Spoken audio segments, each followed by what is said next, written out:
All right, boys. Main event time, and then it's bedtime for Daddy. I can't wait. I have to be up so early tomorrow, way earlier than usual after our show. This is miserable.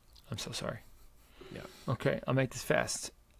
The Funk Master, Aljamain Sterling, defending his bantamweight title again, this time against Sugar Sean O'Malley. So Sterling is the 34-year-old out of Cortland, Long Island, New York, 23-3 as a pro, 8 subs on his record. A stupid win streak. I believe it is the longest win streak in bantamweight history right now. Most recently defending the belt against Henry Cejudo back in May. Sean O'Malley, the 28-year-old out of Helena, Montana, 16-1 with 1 no contest, 11 knockouts. Most recently defeating Piotr Jan by split decision back in October. Mark, first, give us your take and your pick, but first give us those odds. Aljo, minus 250. Sean O'Malley, plus 200.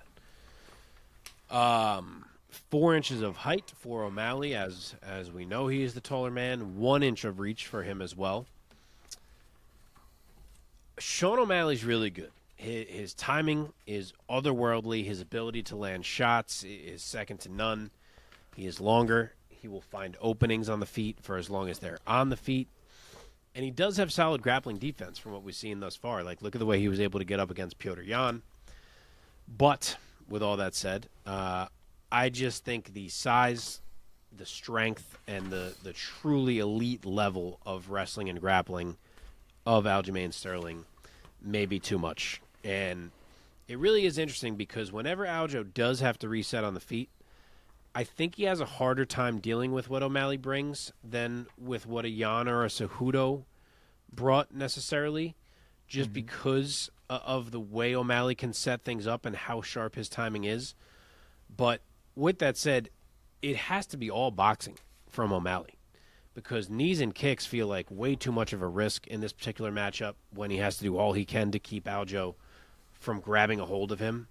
So he's going to be a bit limited there, and I just think Aljo's grappling is that elite that he can make it so that none of this matters. I think he can take O'Malley down more than once if that's what it takes.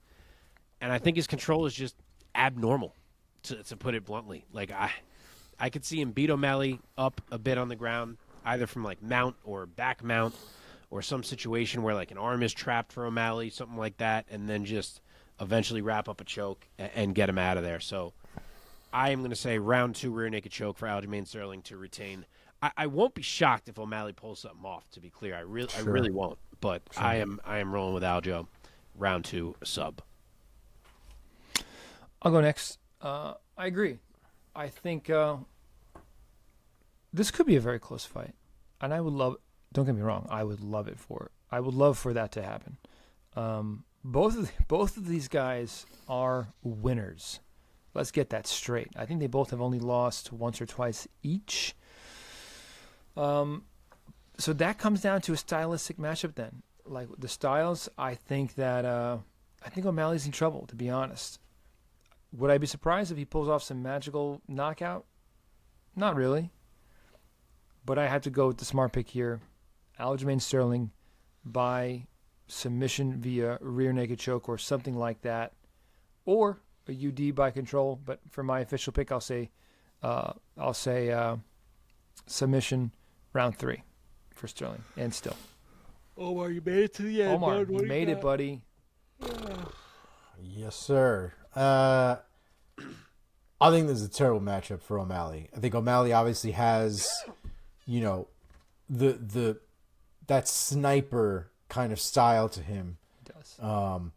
But if you've ever played Call of Duty, really hard to shoot people directly in front of you and on top of you with the sniper rifle. Like, it doesn't happen very often. It doesn't happen very well. So this is kind of the same thing, man. I think the distance management is not really going to be in Sean O'Malley's favor because I think at any point, Aljamain doesn't really stay in one place very long. The dude is kind of all over the place. He cuts angles a ton, probably way more than a lot of people in the UFC do as a whole.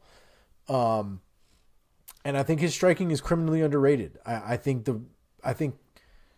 him not throwing power shots or the type of cracking shots that will knock somebody out. I think the reason, or I think him not doing that is one of the reasons why I think his striking is underrated. But the reality is his striking sets up a lot of the way that his fights work out for himself. Whether it is landing a strike that works or whether it's setting up a takedown, I think the constant movement and the constant volume is what always has people uncomfortable in there against him. On top of the fact that it sounds like when he gets on top of you, he sounds like one of the strongest people that's on top of you, and the weight sounds like it's a problem as well. So, I think Aljamain just has more tools to utilize in this. I think his ground game is just too elite to not go to it and not take advantage of it. I wouldn't be surprised if Sean O'Malley has literally been drilling, getting his back taken, and just surviving for forever, just to make sure that he's comfortable in that position, because I have a feeling that's where Aljamain is going to want to live, is just on O'Malley's back, body triangle set up, and just constantly swimming, punching, and looking for rear naked chokes. So I'm going to go to Aljamain Sterling here. I don't know if he gets Sean O'Malley out of there. I think he should, based on his pedigree, but O'Malley's a tough dude, man. And I definitely don't want to take anything away from him. But I'm going to go with Aljamain Sterling here. I think I'm going to go round 4 submission. Okay.